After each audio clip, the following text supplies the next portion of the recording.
For more, let's bring in Texas Congressman, conservative Congressman Brian Babin, who's with a speaker down there at the border today. Congressman, it's good to see you.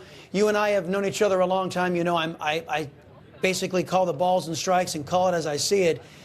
Now, you are part of the border security You don't caucus, mince words, and Chris. the entire nation knows that Joe Biden has let in more than 9 million illegal aliens so far, and is on pace to let in another 6 million illegal aliens by the end of his first term.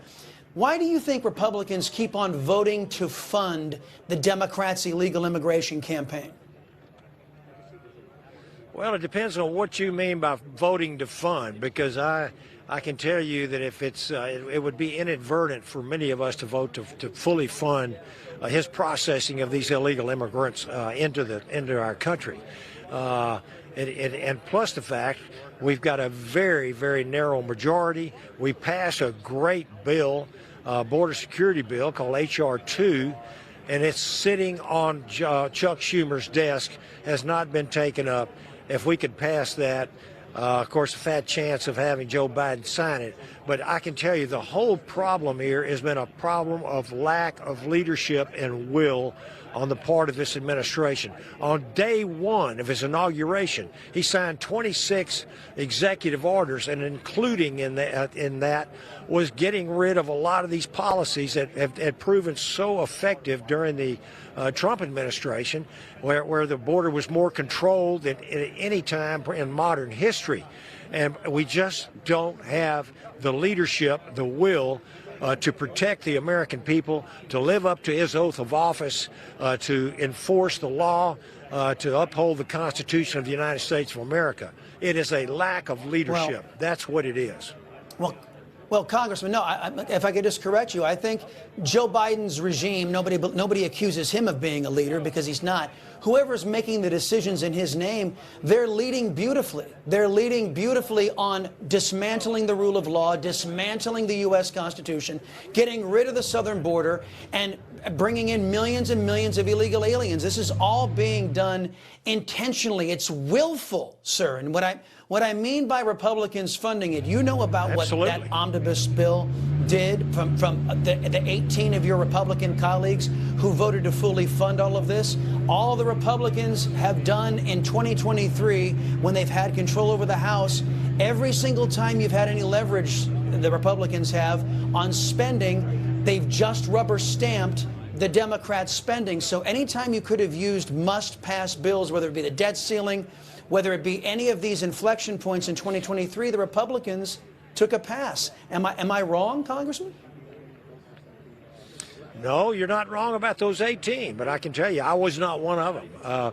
I can tell you we are doing everything that we possibly can to try to enforce the border laws and make my 17 grandchildren from ages 18 down to 2 safe, and give them a future of opportunity like you and I have had, and continue the United States of America is the beacon, shining city on a hill of freedom.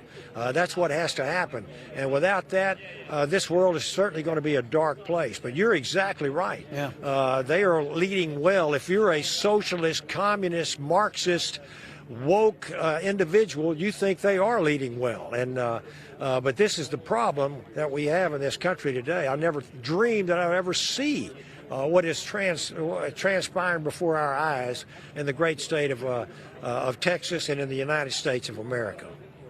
Well, you and me both, Congressman, and you know the senator from the great state of Texas, Senator John Cornyn, is one of those 18 who fully funded this endeavor and unleashed millions and millions of illegal aliens onto this country with disastrous impacts on Latino communities and communities all over this country. Congressman, the House is going to officially begin the impeachment process against DHS Secretary Alejandro Mayorkas next week. He's, of course, ignored this crisis, facilitated and made Americans all less safe. And it's also, he's being accused of misusing taxpayer dollars. Now, 8 of your Republican colleagues apparently supported the harm Mr. Mayorkas has done to our country. They voted to save him on the last impeachment vote. What's going to make this time any different? Well, I wasn't one of those, okay, Chris? But I will tell you this. I've never seen a man that needed impeaching more than Alejandro Mayorkas. He's a liar. He has bald-faced lied to my face. As one of the co-chairs of the House Border Security Caucus, he sat there and looked straight me in the eye and said that he has operational control of the border, that the border was closed, that it was secure, that they're doing all they can, when we know it is absolutely a lie. The man has no business being where he is.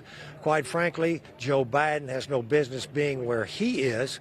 And let's just hope the American people will go to the polls en masse and vote in a Republican into the White House, someone, and I'm hoping it's going to be Donald Trump, because we know his track record on this border, and start deporting. We got to finish this wall, Chris.